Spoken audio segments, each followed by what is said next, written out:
So,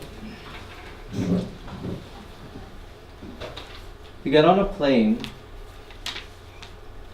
and the only other person you know on the plane is your brother, and you're 9 years old, and you don't really know where you're going, and no family took you to the airport, and you know no family is going to be meeting you when you land.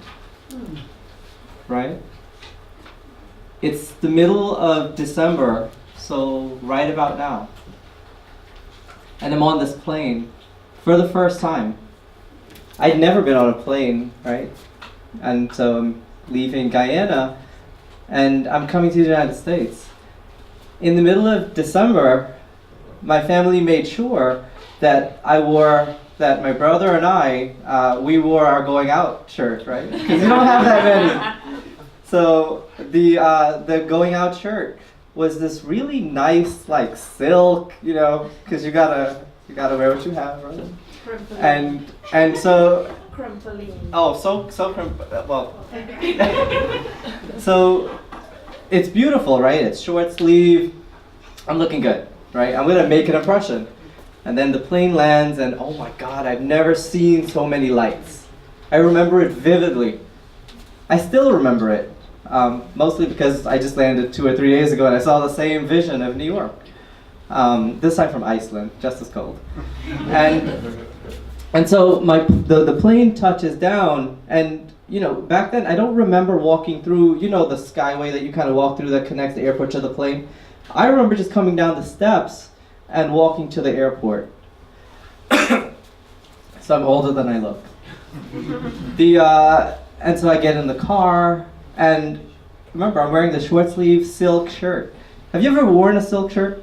Yes. If you've ever worn, or it's like a form of silk, I don't know what it is, but when it gets cold, the shirt gets twice as cold, right? But here I am, 40, 50 pounds probably, skinny little dark-skinned kid, getting into this black van, no family. And so I land in what I later learned is Richmond Hill, 2 blocks away on 129th Street. You're at 131st Street.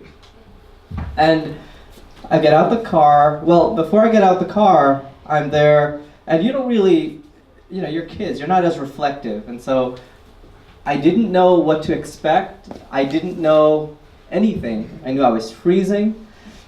And, I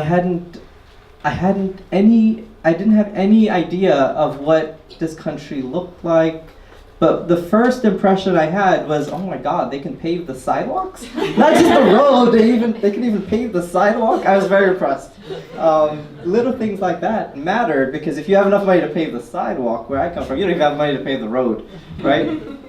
So I come out the car, and I go up to the front door, and there's a metal, like the windbreaker kind of door before the door. And so, a storm door, thank you. Yeah, so we're gonna play a little bit of this. So close your eyes. It's the middle of December, you're wearing this silky shirt, you don't know what's on the other side of the door, and you go up and you knock. Well, you ring the bell. And when the door opens up, right, the people inside aren't expecting you. They have no idea that you're coming. And when the door opens up, after, I think, 6 years, I saw my mom for the first time.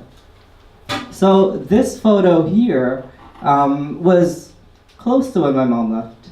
And so this is my mom. She's holding me, I'm the baby. And so I'm looking up, and what I remember is I didn't have a good memory of my mom. So when I left, I remembered this really tall lady, right? Because I was very small. And so when the door opened up, this pretty short woman comes up to me, and she's shocked that her kids that she had not seen and she was not expecting were at her front door in short sleeve shirts 2 weeks before Christmas, right? And so my first thought was, who's this short lady, right? Because I remembered a tall person, and that's who I thought my mom was. And that was my very first experience of Richmond Hill on 129th Street. We can go to the next one. So I have 3 stories, and I broke them up into compartments. And so the first story, I called that Make America Great Again, because that's, to connect to Bridget's point, an opening. But also I think, it says a lot about where our country was and where our country is potentially going. And so I want to make sure that we're getting to a place where we're still welcoming new people and people feel like they can belong. And and so remember that shirt I described? This is the shirt. It was hard to find the photo, and that's Chetty Jagan Airport. They're the main airport in Georgetown. Okay. Oh, and you can go. I think you can go to the. Oh no, wait. Can you go to the next one? Yeah, you can go to the next one. And so this is the house. I'm one of these kids. I'm not going to tell you which one. But this is the house on 129th Street where I was, and you can go to the last one too. We were really poor, and so the family, the house that I walked into, right, that wasn't expecting me. My mom lived there, my aunt lived there, my other aunt lived there, and all of their kids, right. And so these were the homeowners. And when I think of Richmond Hill, right, I think of my uncle, because he was the homeowner, the guy there, and that's actually the street where they grew up, where I grew up. And so when I think of Richmond Hill, I think of him because he is really the foundation for our family in Richmond Hill. Okay, enough about that. Story 2. And so I would have preferred to tell this story at the end, but because I want to do more of a chronological order, it falls in the middle. And so I come here, I have an accent, and I'm in middle school. I went to junior high school 210. And in junior high school 210, I'm in class 737. And the higher the number, it means you're not that smart, right? So 737, it ends at 738. So I was having a hard time adjusting. It hadn't been that long since I'd arrived. And so here I am in 737, and I'm always in the front and want to do my homework. I'm a good kid. I'm kind of a nerd. So, but that doesn't mean I'm gonna get up to 701 or something like that. I'm in 737. So I'm in the front row, and every day I go to school and I'd wear these blue jeans and JanSport book bag, and depending on the season, I had probably like a few shirts.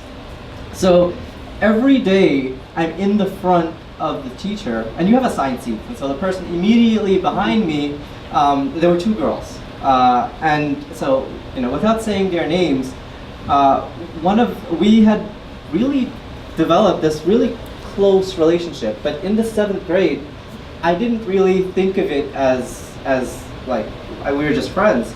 We didn't even used to hang out after school, because she's a girl.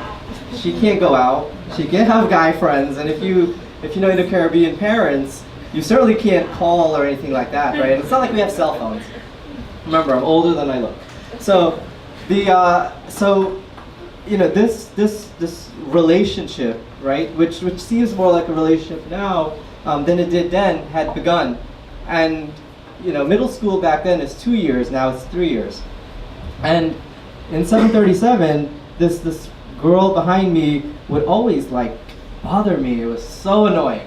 And I didn't speak proper English, and she would always correct me, and I hated it.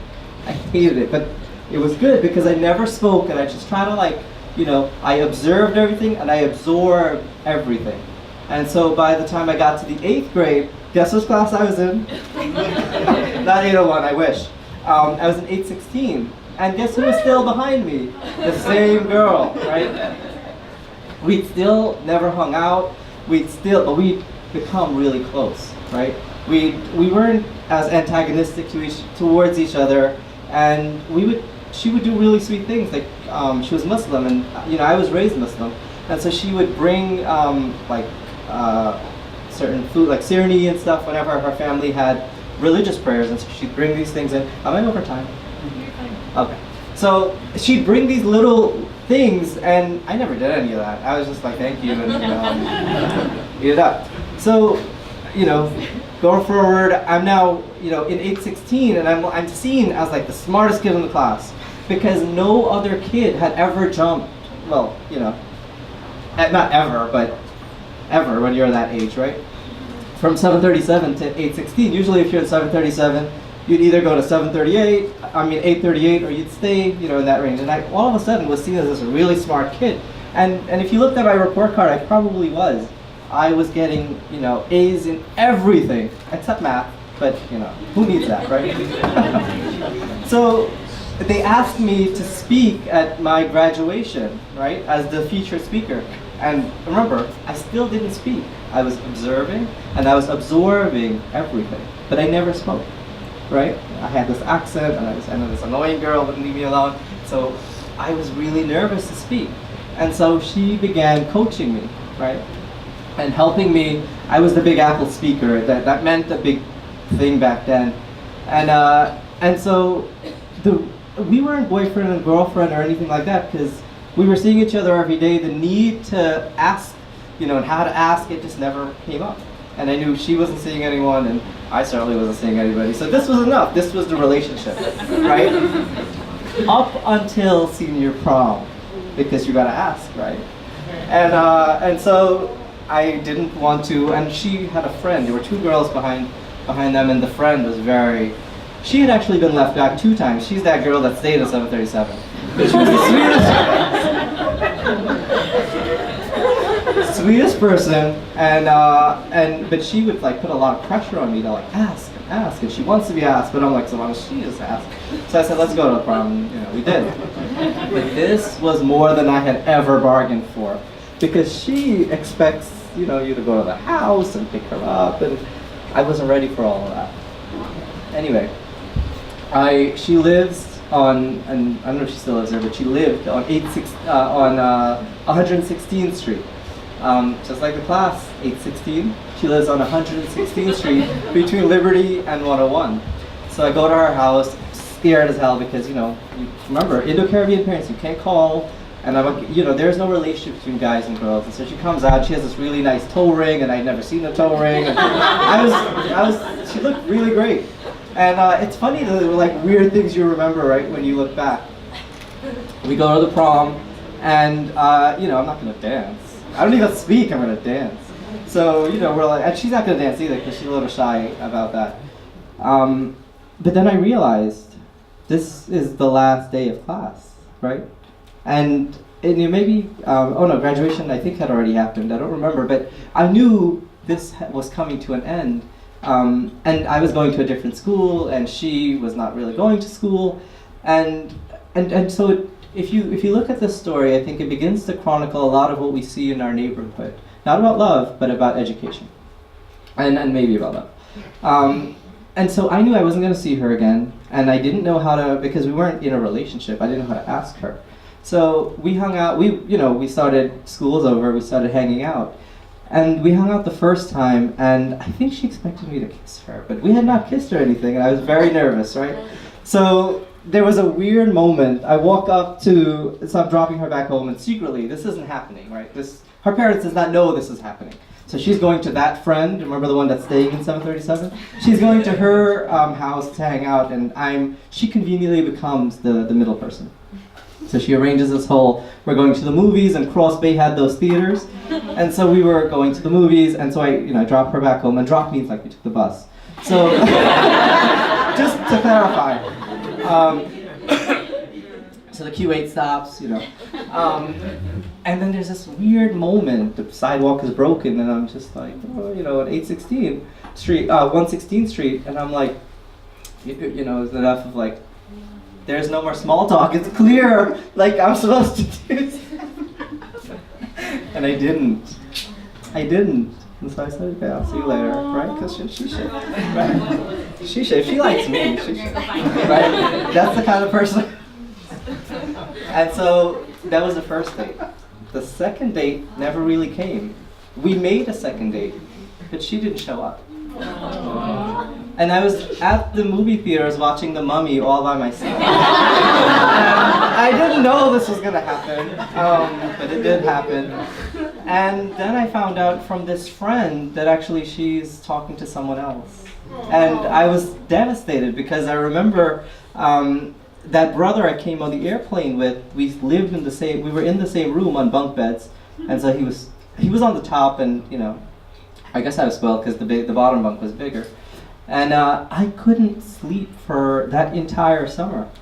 I'm sure I slept, but not really, right? Because I kept thinking, like, how could she do this to me? This is a 2-year relationship. Was it a relationship? But I never really asked her to be my girlfriend, so does that mean, but we went on that date. Should I have kissed her? Was this my fault? And high school starting, and I didn't even kiss this girl, and I thought we would stay in touch. And I felt so betrayed, because we were really close. She helped me through my graduation speech. I had only become, academically that smart because of her. She really helped me through a lot of classes. And so I actually never heard, one time I was, I built up the courage to call her house, and her mother answered the phone. The worst. So I have to say, we have a summer project, and her mother knows there's a summer project because you're not even at school anymore. And so she gets on the phone and she goes, my mom's on the other line. And so I said, I just wanted to see if you read this book. And 2 seconds later the call ends, and I never spoke to her again. And that was it. But I can't tell you that summer how hard it was to not sleep, to think about this person, and never hear from them again. And so I called this segment, what is love, right? Is that love? It certainly had this really big impact on me and on my life. Yeah, it's her loss, though, right? Let's find her. Let's find. Part 2. Oh no, there's a part 2. There's a part 2 of that story that we won't go into. Part 2. Let's find her. And am I out of time? Am I out of time? My last story, and I'll keep this one very short. So here I am in the neighborhood, and I like to say, South Queens, because after I landed on 129th Street, I moved. And so I say Greater Richmond Hill because I had so many connections to Richmond Hill, but I only lived in Richmond Hill for that short period of time. I lived all over the place around Richmond Hill, so Ozone Park, South Ozone Park. And something incredible happened. When I started high school, and then I finished high school, I became politically active. And then I finished college, and I became even more politically active. And that's where I saw myself more as an activist for my neighborhood, and I began to claim Richmond Hill because I had become very proud of the work that a lot of young people were doing at the time, and I was really happy to be one of those young people. And so I'd gone from this kid that arrived in the cold to this kid that never spoke in class, although I was getting perfect A's, never speaking in class, right? To now talking in public and representing what I thought was my neighborhood. And I began to claim the space, and I began to organize and get other people involved because I was tired, and I still am, and to a big extent, tired of the kind of representation that we have here.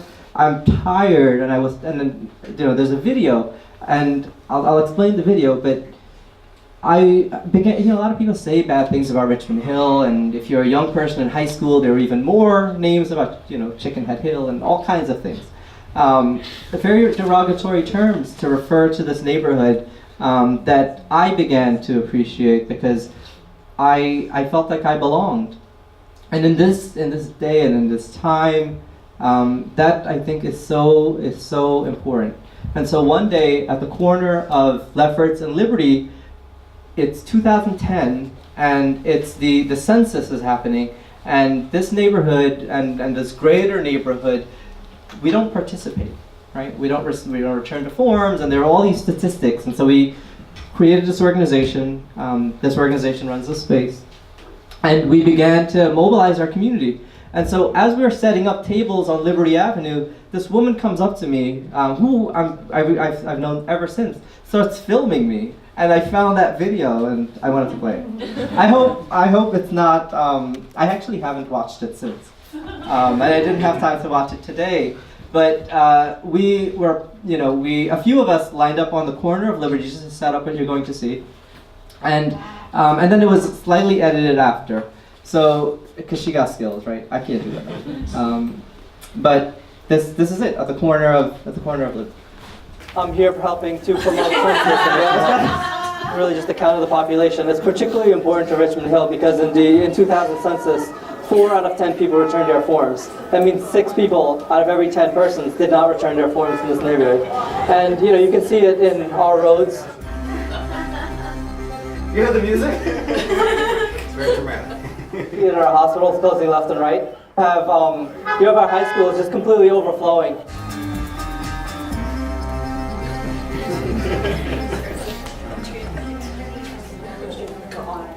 You have, we have no senior center in this area. These are really some of the impacts on our community, and the biggest barriers to getting people to complete the form has been just awareness. When you get your form in the mail, open it up, fill it out. It's 10 questions, 7 questions for each additional person. Mail it back right away. And so I found this video. People just don't know what to do with it. They don't realize how important it is. So is this a flip phone? Right? No, it's 2010. We don't have smartphones, but imagine you're on the sidewalk and a random person comes up to you, and from the Jehovah's Sisters, comes up to me and says, "I want to record this. I want to be, and I hated it because I did not like to be recorded." And so I was like, whatever, I'll do it because it's going to raise awareness about this campaign that I'm a part of. And so that's a microphone. And then she edited it on her webpage and everything, but I hadn't actually seen it until now. How many views do we have?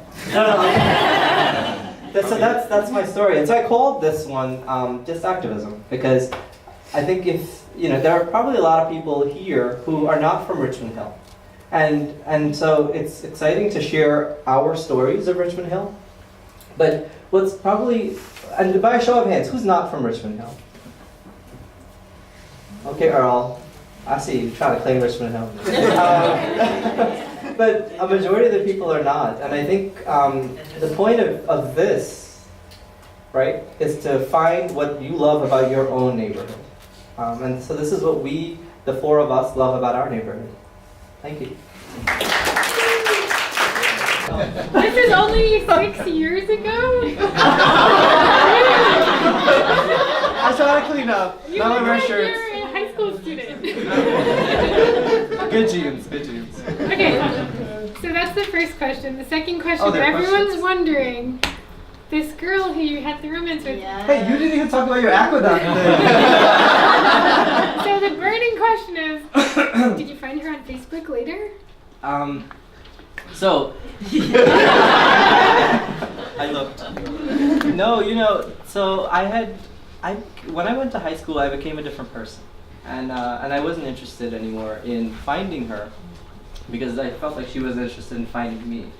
And so when you're growing up I was living in Jamaica. When you're growing up in Jamaica, going down the Ave, has anyone gone down the Ave?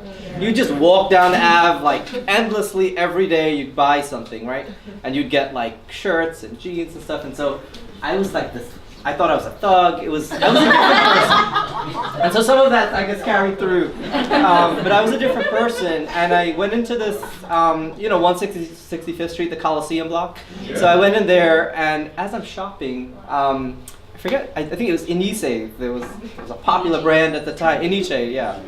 And so it's a real name.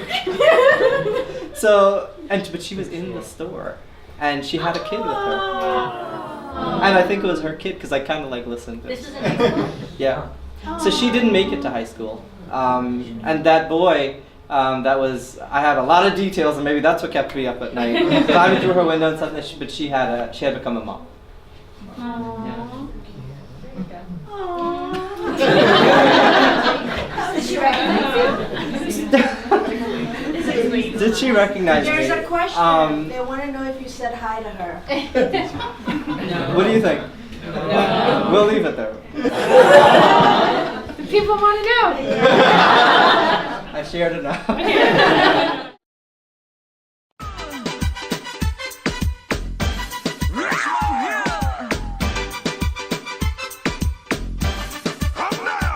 Richmond Hill, a little Guyana. Richmond Hill, a little Guyana. Richmond Hill, a little Guyana.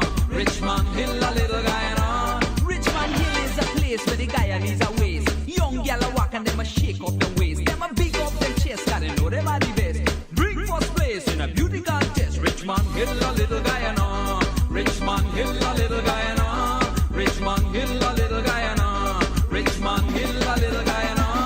One day me been down to Richmond Hill. Me and the boys then we went for chill. Wanted to feel like we in Guyana, so we went down there check out them daughter. When they bust the corner, me hear this song.